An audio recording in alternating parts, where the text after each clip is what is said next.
하루를 여는 말씀과 멜로디 높은 뜻 하늘교회 아침 예배.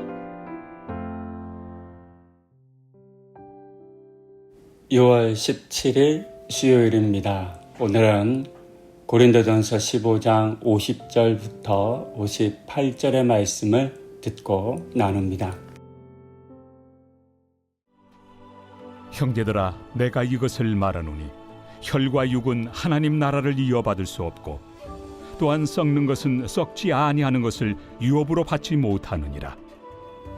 보라, 내가 너희에게 비밀을 말하노니 우리가 다 잠잘 것이 아니요 마지막 나팔에 순식간에 호련히 다 변화되니 나팔 소리가 나매 죽은 자들이 썩지 아니할 것으로 다시 살아나고 우리도 변화되리라. 이 썩을 것이 반드시 썩지 아니할 것을 입겠고 이 죽을 것이 죽지 아니함을 입으리로다. 이 썩을 것이 썩지 아니함을 입고 이 죽을 것이 죽지 아니함을 입을 때에는 사망을 삼키고 이기리라고 기록된 말씀이 이루어지리라. 사망아, 너의 승리가 어디 있느냐?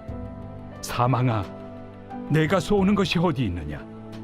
사망이 쏘는 것은 죄요 죄의 권능은 율법이라.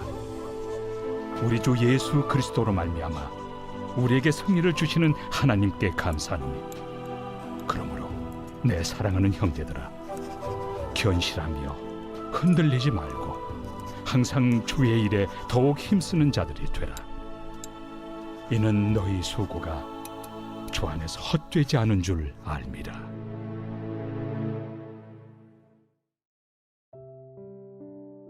고린도 교회 안에는 예수의 부활을 비롯해 죽은 자의 부활을 의심하거나 부인하는 사람들이 있었다라고 말씀드렸습니다. 이런 성도들을 향해 바울은 예수의 부활이 사실이며 그리스도를 믿는 성도들에게도 부활이 약속되어 있다라고 하는 것을 들려주었는데 그 내용이 고린도전서 15장에 기록되어 있습니다. 이 긴 부활에 대한 바울의 권면의 마지막 부분이 오늘의 본문에 기록되었습니다. 본문에서 바울은 부활이 단순히 미래에 일어날 사건이 아니라 오늘을 살아가는 그리스도인들의 삶을 붙드는 소망이다라고 하는 사실을 보여줍니다. 이 말을 들려주기 위해서 바울은 먼저 혈과 육은 하나님의 나라를 유업으로 받을 수 없다라고 말합니다. 여기서 말하는 혈과 육은 지금 우리가 가진 연약한 육체를 우선적으로 의미합니다. 인간은 누구나 늙고 병들어 결국 죽음을 맞이합니다. 죄로 인해 깨어진 세상 속에서 살아가는 인간의 한계를 그대로 보여주는 모습입니다. 하지만 바울은 그것이 끝이 아니다라고 말합니다. 바울은 마지막 나팔이 울릴 때 놀라운 변화가 일어날 것이다 라고 말합니다. 죽은 자들은 썩지 않은 몸으로 다시 살아나고 살아있는 자들도 변화될 것이다 라고 했습니다. 썩을 것이 썩지 않는 것을 입고 죽을 것이 죽지 않게 되는 이야기를 들려줍니다. 사실 우리는 이것을 어제의 본문에서 이미 보았습니다. 그것은 씨앗이 완전히 다른 모습인 나무나 열매의 모습으로 변하는 것과 같은 그런 변화를 의미합니다. 이전의 모습을 전혀 찾아볼 수 없는 그런 변화를 상징합니다. 이 같은 일이 부활의 때에 모든 육체에게 일어날 것이다 라고 하는 이야기를 들려주었습니다. 또한 이 본문에서 바울은 혈과 육은 하나님 나라를 유업으로 받을 수 없다라고 했을 때 그것은 우리 사람의 육체만을 의미하는 것이 아니라 죄로 말미암아 죽고 썩고 사라질 그 모든 유한한 것들을 의미하기도 합니다. 그 모든 것들이 사라지고 하나님 나라의 새로운 무한한 그런 영원한 옷을 입게 될 것이다 라고 하는 의미도 가집니다. 그리고 바울은 54절 이후에서 이사야서 25장 8절의 말씀을 인용하며 부활이 사망을 삼켜버렸다라고 들려줍니다. 그러면서 더 이상 사망이 사람의 생명을 주장할 수 없음을 들려주었습니다. 사람들은 죽음을 가장 강력한 현실이라고 생각합니다. 누구도 죽음을 피할 수 없기 때문입니다. 그러나 예수님의 십자가와 부활은 전혀 다른 이야기를 들려줍니다. 예수님께서는 죽음을 경험하셨지만 죽음의 권세 아래 머물러 계시지 않으셨습니다. 부활하심으로 죽음을 이기셨습니다. 그래서 바울은 사망아 너의 승리가 어디 있느냐라고 외친 것입니다. 답은 당연히 사망의 승리는 없다입니다. 하지만 우리는 잘 아는 것처럼 모든 사람은 죽음을 경험합니다. 죽지 않는 사람은 없습니다. 그래서 당장 눈으로 보기에는 죽음이 승리하는 것처럼 보이기도 합니다. 하지만 이것은 육체의 죽음입니다.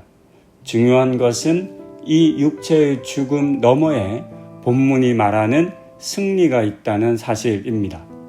이 같은 사실을 알고 믿었기에 바울은 58절에서 더 이상 죽음 이후에 대한 말만 하는 것이 아니라 이제 우리는 어떤 현실의 삶을 살아야 하는지에 대한 권면을 덧붙입니다. 그러므로 내 사랑하는 형제들아 견실하며 흔들리지 말고 항상 주의 일에 더욱 힘쓰는 자들이 되라. 바울에게 있어 부활신앙은 현실을 떠나게 만드는 신앙이 아니었습니다.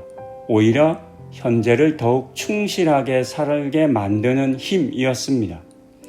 만약 사람이 겪는 육체의 죽음이 모든 것의 끝이라면 지금의 수고와 헌신은 허무하게 여겨질 것입니다.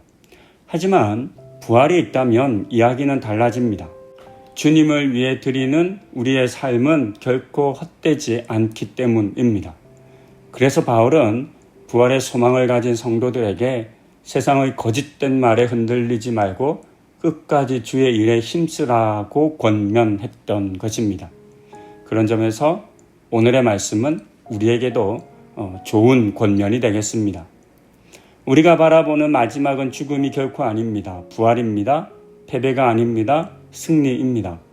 그러므로 우리는 눈에 보이는 현실만 바라보지 않아야 합니다. 대신 우리에게 약속된 하나님의 나라와 부활의 영광을 보아야 합니다. 그리고 이 소망 가운데 흔들림 없이 우리 각자에게 주어진 주의 일을 즐거이 기꺼이 감당해야 합니다.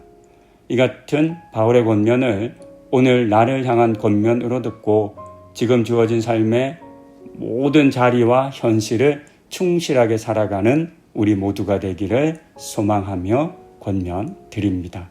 기도하시겠습니다. 부활 논쟁의 결론적인 이야기를 듣습니다.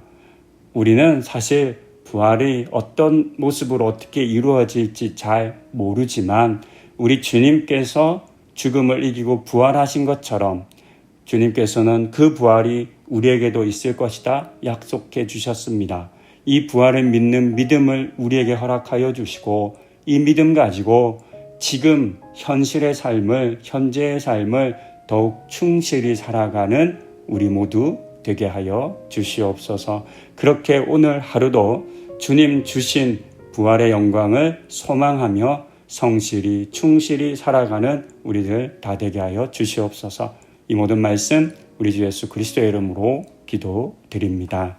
아멘.